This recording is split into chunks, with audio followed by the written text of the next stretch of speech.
Kalau korang nak cari keyboard mechanical yang sedap tekan, ada vibe premium tapi tak bunuh wallet, Zfriend KA646 mungkin jawapannya. Aku dah guna keyboard ni beberapa bulan dan hari ni aku nak share apa pendapat aku tentang keyboard mechanical yang harganya dekat Shopee lebih kurang dalam RM60. Dan dalam video ni aku nak share apa yang best dan apa yang tak best. Patut ke korang beli?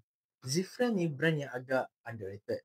Tapi dalam komuniti keyboard custom dia tengah menaik. Model yang aku beli ni adalah model KA646 iaitu 65% layout. Tak silap aku. Dan keyboard ni dia compact tapi still ada arrow key. So productivity okey lah. So pada aku 65% ni is a nice spot, sweet spot untuk keyboard mechanical. Alright, dan terus terang ini pertama kali aku pakai keyboard mechanical. Sebenarnya aku pakai keyboard yang macam Dell, HP semua tu, macam kat office tu. Alright, so ni adalah first time aku switch kepada keyboard mechanical, and pada aku saiz 65% tu dia dah cukup nice lah untuk kita letak setup atas meja. So first impression aku bila aku unboxing, alright, yang pertama kali aku nampak kotak dia nampak simple dan neat. Dia nampak premium lah. Okay, so dalam box ni kita dah ada siap dah keyboard ready build. Okay, dan dia bagi sikit keycap pula, right? And dia bagi juga switch pula, right, kalau kau nak swap dengan switch yang lain. Dan ni adalah kabel Type-C untuk korang connect, alright. And lagi best kalau keyboard ni dia ada Bluetooth function. Alright, so and then kita ada manual lah. Alright, so feel untuk first time aku buka keyboard ni adalah dia rasa macam tak terlalu berat, tak terlalu ringan. Dia sedang-sedang kat situ. Dia tengah-tengah.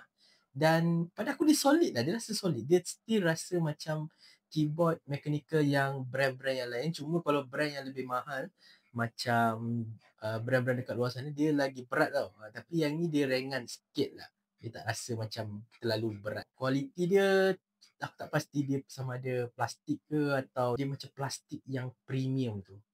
Kalau korang boleh describe kan, mungkin korang boleh rasa sendirilah, right?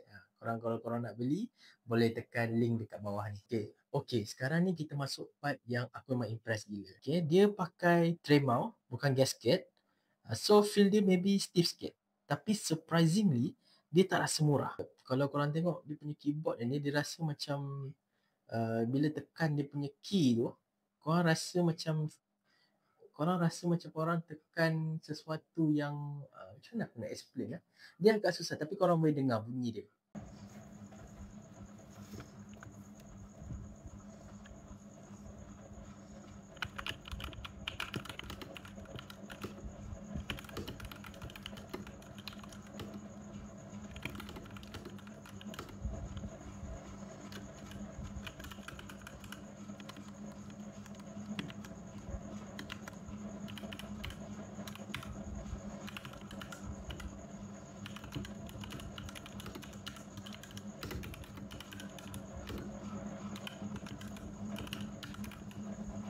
So macam aku cakap tadi, KA646 ni keyboard layout dia 65%. Okay, so maksudnya kat sini dia ada arrow keys.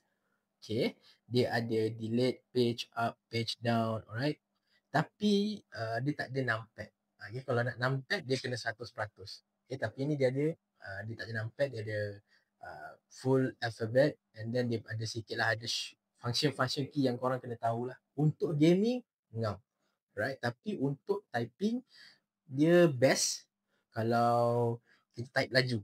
Itu aku punya impression. Tapi kalau untuk typing yang macam shortcut key lah, aku macam shortcut key dia agak 2-3 kali kena cuba. Kadang salah tekan, kadang-kadang aku salah placing tangan aku, sebab dah terbiasa dengan keyboard semua ni kan. So but overall dia rasa solid.